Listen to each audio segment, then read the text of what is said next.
अस्सलाम वालेकुम एवरीवन, कैसे हैं आप सब। आज मैं चने, मूंगफलियाँ और गुड़ से बहुत ही मज़ेदार सी मिठाई बनाऊंगी और ये इतनी सॉफ्ट होगी कि मुंह में घुल जाएगी। चले आइए मिलके बनाते हैं मज़ेदार सी स्वीट डिश। सबसे पहले फ्लेम को ऑन कर देते हैं, ऊपर फ्राई पैन रख देते हैं, 1 कटोरी मूंगफलियों की, 1 कटोरी ही चने की इसमें शामिल कर देते हैं और इसे ड्राई रोस्ट करते हैं 2 से 3 मिनट के लिए। और बिल्कुल आँच जो हो मीडियम टू लो फ्लेम होनी चाहिए। अब यहाँ पर हो गए हैं जी 2 मिनट और चने और मूंगफली अच्छे से हो गई है ड्राई रोस्ट। अब एक और काम करते हैं। सबसे पहले मैंने यहाँ पर ये आइसक्रीम की कटोरियाँ ली हैं। आप कोई भी किसी किस्म की और भी कटोरी ले सकते हैं। इसमें मैंने थोड़ा सा ऑयल डाला और इसको साइडों से ग्रीस कर लिया।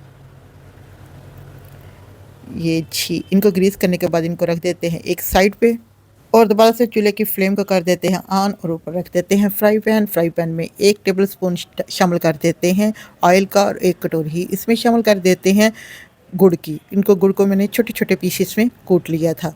अब इसमें शामिल करते हैं 2 टेबलस्पून के करीब पानी और अब इस गुड़ को मेल्ट होने तक पकाते हैं ताकि अच्छा सा ये हो जाए मेल्ट। इसे ज़्यादा टाइम नहीं लगेगा, ज़्यादा से ज़्यादा 5 मिनट लगेंगे इसे मेल्ट होने में। इसे मीडियम टू लो फ्लेम पर मेल्ट करेंगे, क्योंकि अगर इसे हाई फ्लेम पर मेल्ट किया तो ये काला हो जाएगा और कड़वा जायका आएगा। हाँ, 5 मिनट हो गए हैं जी।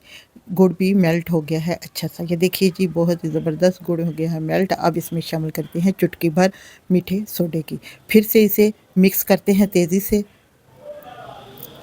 इसे मिक्स करने के बाद अब इसमें शामिल करते हैं भुने हुए चने और मूंगफली जो हमने ड्राई रोस्ट करके रखी थी। अब इसमें कर देते हैं शामिल। साथ ही शामिल करते हैं 3 टेबलस्पून सूखे दूध के, यानी खुश्क दूध। अब इसे जल्दी से कर लेते हैं मिक्स। इसे ज़्यादा टाइम नहीं लगाना ताकि ये जल्दी जल्दी से चम्मच को हिलाते हैं ताकि दूध, चने और गुड़ हो जाए आपस में अच्छा सा मिक्स। स्टेज पे हम चूल्हे की फ्लेम को कर देते हैं ऑफ। 1 मिनट के लिए दोबारा से मिक्स करते हैं और जो कटोरियाँ हमने ऑयल लगा के रखी थी 1 बाय 1 करके इसमें शामिल कर देते हैं और एक कटोरी को हाथ से ऐसे थोड़ा सा टैप टैप करते हैं तो ये बिल्कुल बहुत ही ज़बरदस्त सी शेप बन जाएगी। ये देखिए जी, हल्का अभी गर्म है, फटाफट कर लें तो बहुत ही अच्छी इनकी शेप बन जाएगी। अब इन्हें मैंने रख दिया था फ्रीज़र में 2 से 3 मिनट के लिए ताकि ये अच्छा सा सेट हो जाए। ये 5 मिनट के बाद मैंने फ्रीज़र से इनको निकाला। ये चेक करें ज़रा, बहुत ही ज़बरदस्त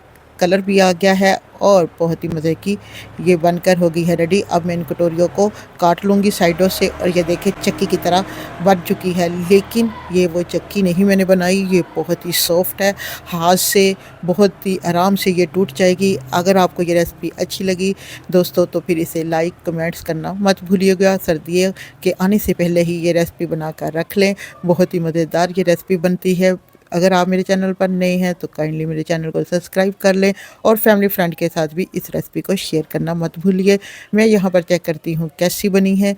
ये देखिए जी, बहुत ही सॉफ्ट और बहुत ही मुंह में घुल जाने वाली ये रेसिपी है और आप एक दफ़ा ज़रूर ट्राई करें। मिलते हैं नेक्स्ट वीडियो में, तब तक के लिए इजाज़त दें। अल्लाह हाफ़िज़, खुश रहे खुश